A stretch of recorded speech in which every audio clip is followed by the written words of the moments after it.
Hey, welcome back everyone to the channel. Now, I am doing a deck profile on one of your most requested decks I have ever seen. It's taken me a bit, but I'm going to go through the list of the Nordic decks that I've run throughout the series in order of appearance.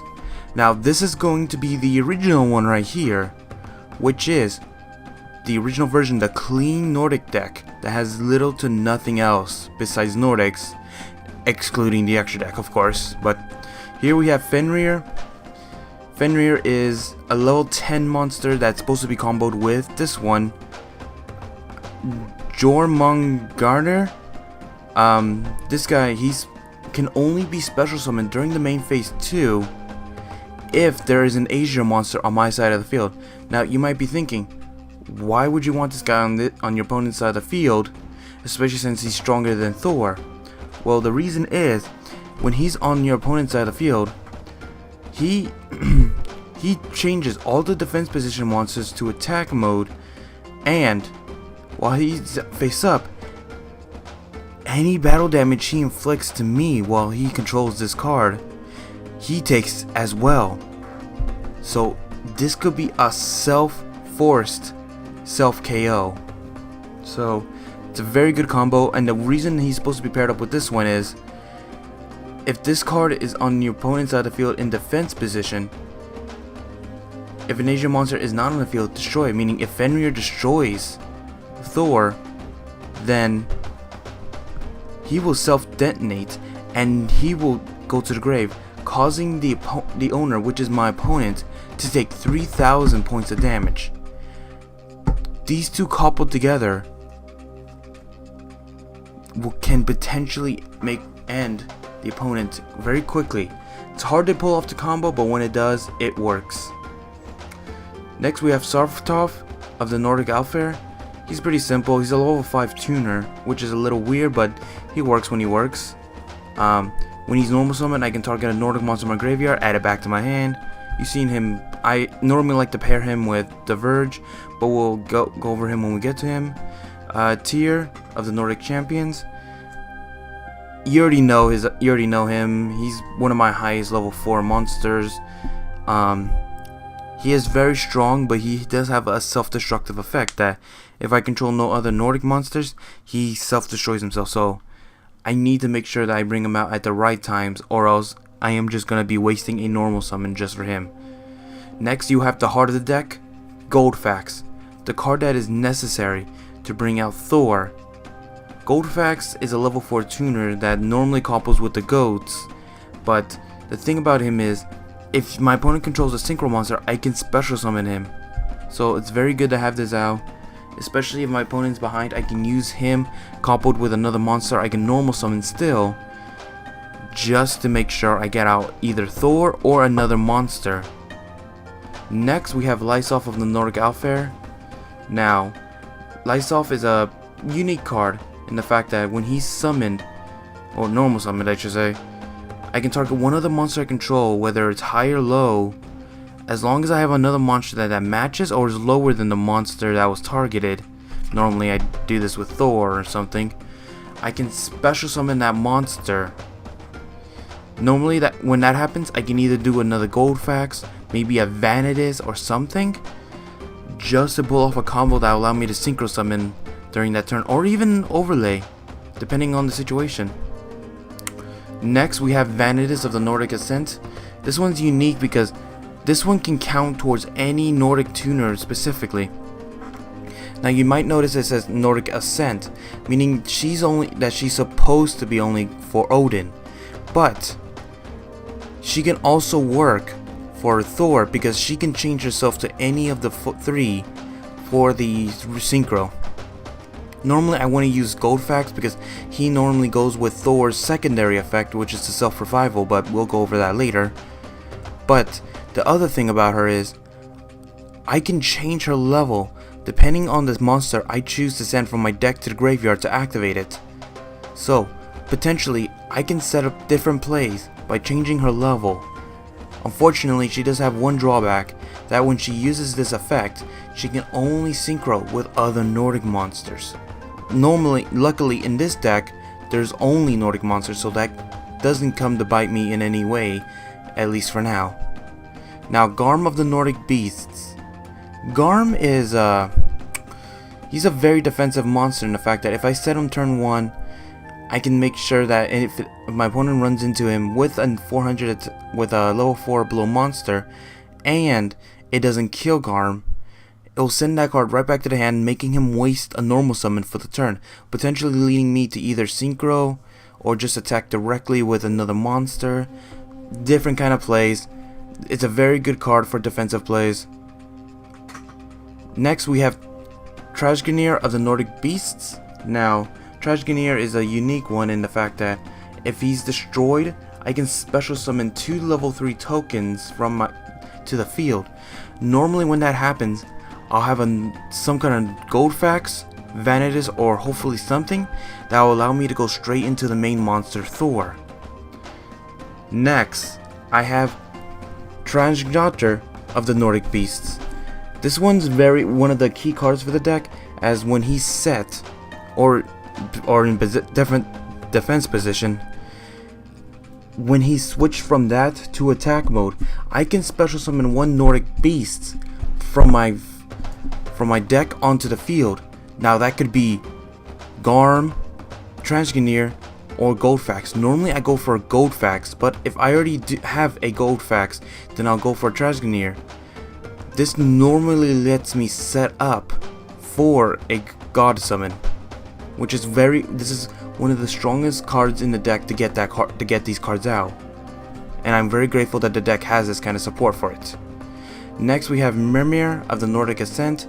Normally this guy is not seen that much, but that's because in order to use him, he has to be in the grave. I have to control a Nordic monster, but I can send 1 spell card from my hand to grave to special summon him.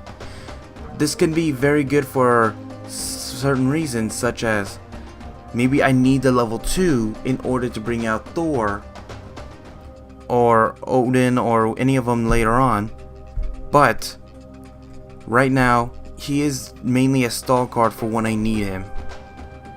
Next we have the Verge of the Nordic Alfair. Very good card in the sense that when he is normal summoned, I can normal summon an additional time during the turn, as long as it's a Nordic monster.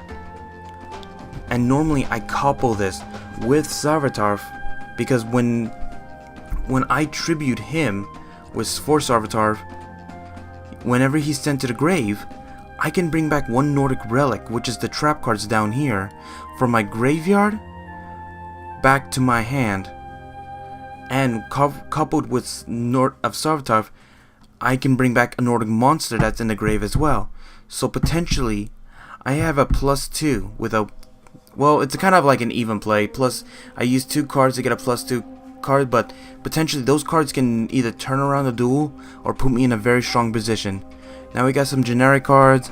Raigeki, Soul Charge. You guys already know what these 2 cards do. Don't really need to go over them. Goddard Grung. I can never pronounce these. I'm going to try to learn how to pronounce these. Don't worry guys, for those who are a little triggered off the fact that I cannot pronounce these words that well. But this card is good in the sense that when you target this card, give control of that monster to your opponent. It's a Aegir monster, and you might say, why are you giving them Thor or any of the other gods? Well, because during your opponent's next end phase, destroy it, and if it does, banish all the cards they control, basically nuking the field. And thanks to the revival effect, when they revive because they're in my graveyard, they will return back to my field, giving me the potential to basically hit them directly and finish them off, or set up to a position where I am in very much the lead. Next we have March Towards Ragnarok. It's a quick play. If I'm targeting, I can target 1 Asia monster until the end turn. Its effects are negated, but it is unaffected by spells and trap cards. So meaning I can use this to make sure I'm unaffected by a Scrap Iron Scarecrow, a Mirror Force, Dimensional Prison, all that, just to ensure a win or make sure a monster is destroyed. Next we have some basic Twin Twisters. You already know what these do. Discard a card, destroy 2 cards in the field. Next we have Nordic Relic Fenrir. Now what this card is, it powers up my Nordics or my Asia monsters by 800 attack, which is quite a bit seeing as how most of the Nordic monsters are normally weak and can give my Thor the power boost to even surpass like the other god cards, Obelisk, Ra, or Slifer. And another effect is, if they decide they want to try to weaken the monster to destroy it, like with a Mystic Space Typhoon or something, if it's destroyed by that kind of means, then I can add a Nordic Relic from my deck to my hand, which can be any one of these, which can be very good. Next we have the field spell for the deck, the Nordic Lights. This gives me a protection from my monsters, as the Nordic monster cannot be destroyed by battle or card effects. But there is a downside to this card. If this card is destroyed, all face-up Nordic monsters I control go with it. So it is good and bad in the sense that if I play it, I can stall out, maybe protect some of my monsters. And bad if the second I activate it and they activate a Mystical Space Typhoon, it can potentially nuke myself, putting me in a very bad position. Next, we have the Searcher for the deck, Fenrir, the Fetters of Fenrir. Now, what this card basically does is it lets me search out a Nordic monster from my deck and add it to my hand. A very strong card. It's basically the only searcher for the deck that's specific for Nordics. Next, we have one of the best things about this deck, the relics.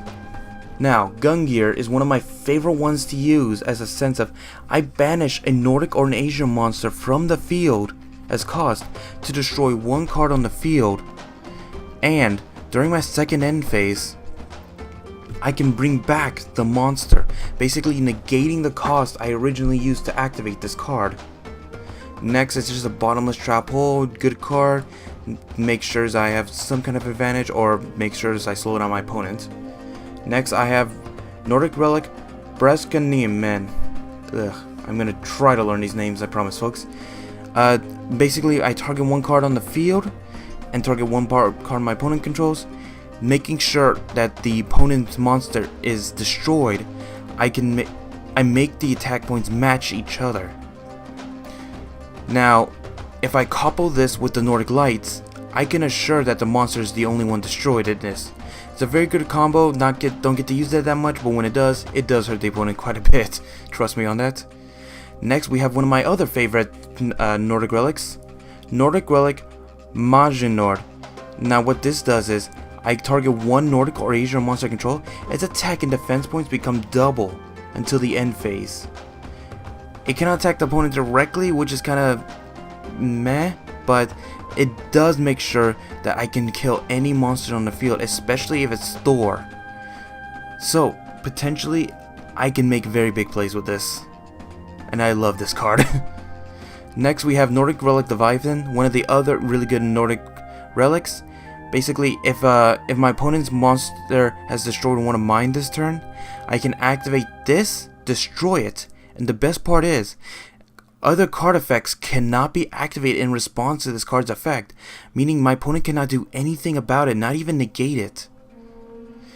Next we have Thor's signature weapon, Mjolnir. Basically what this does is, I target one Asian monster I control, it can make a second attack this turn. Potentially if my opponent has no monsters on the field, I can potentially deal 7,000 damage with one monster this turn. Oh, and if I can couple that with... Oh wait, no, that's right. I cannot attack directly. Never mind, folks. But this could also be a field clear, as I can make Thor attack two monsters on the field. So it has many uses. Sadly, I have not get to use it much on camera, but off camera, it has been very helpful. Next, we have one of the Solemn cards that is specific for the Asian monsters. While I control this card, other cards cannot. I'm sorry. While I control this card, Asian monsters cannot activate their effects, but they cannot be targeted by other cards. So cards that target it specifically, like let's say Raigeki Break,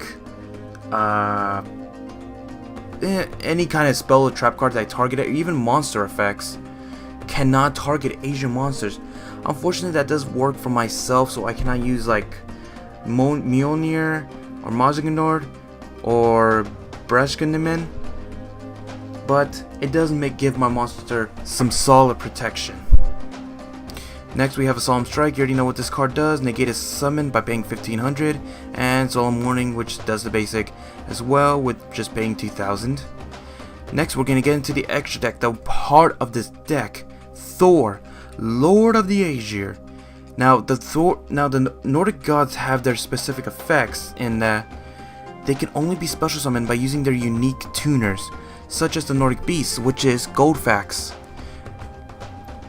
Now, Goldfax is mainly the card you're supposed to use for Thor, but like I said before, Vanitas can count for all 3 of the Nordic summoning conditions, so that's why I have both in the deck to give me more options to go into Thor. Also, when he is destroyed, I can banish a Nordic Beast from my graveyard to bring him back and deal 800 points of damage. Now, unfortunately, Vanitas does only count as an Ascent card in the graveyard, so Thor cannot utilize that, so it is very much preferred that I use Goldfax for these conditions. Now, the other thing that's really good about Thor is, when he's on the field, I can activate his effect and negate all the monster effects on my opponent's side of the field, so I can potentially shut down some very dangerous effects, so that I can make sure I destroy the monster. Thor is the heart of this deck, and he is going to be staying in this deck for a very long time. He is never going to leave it, basically. Next, we have Dark Strike Fighter, a level 7 monster. As you can tell, there's a lot of levels 4s and 3s, so it's very easy for me to bring out Dark Strike Fighter a lot of times.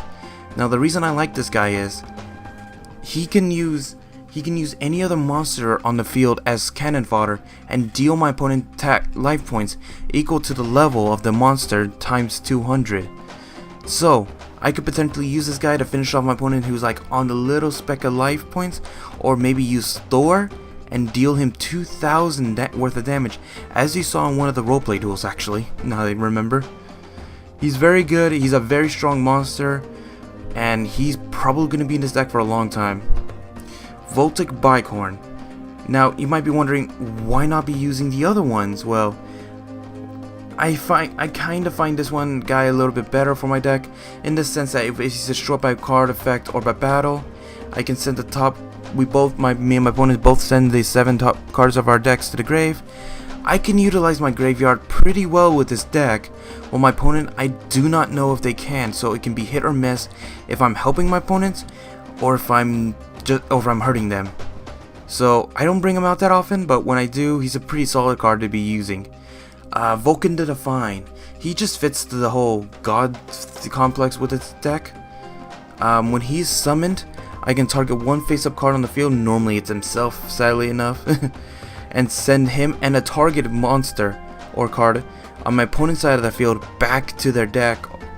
Now, this guy is very strong in the sense that I can basically reset a strong card my opponent controls for the cost of maybe a weak monster on mine or himself. Next, we have my number monster, number 39, Utopia. Utopia is my number monster. He's a very good utility card with the level 4s in my deck. He's good at stopping attacks. I may be adding his evolutions, I may not. Utopia is just really good on his own. Maybe I'll add in Ray, as a sense of, with this deck I tend to be living on like the little bit of life points, so I may be able to utilize Ray more, but we'll see. Next, we have Concealer Omega. A lot of the cards in this deck is counted as light attributes, as you can see, so Concealer Omega fits with this deck. And basically, when he is on the field, I can detach one overlay unit from this guy. He is unaffected by spells and trap cards, so I could potentially make it so that he cannot be stopped during an attack that can potentially finish or get rid of a dangerous monster my opponent controls. Now, this is the first version of the deck, the clean version that I originally started with.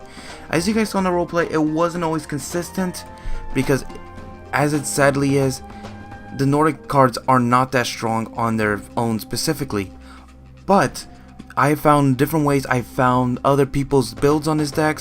I've looked at many other builds. I've tested cards, and basically this deck wasn't the strongest, but I've made it better in upgraded versions.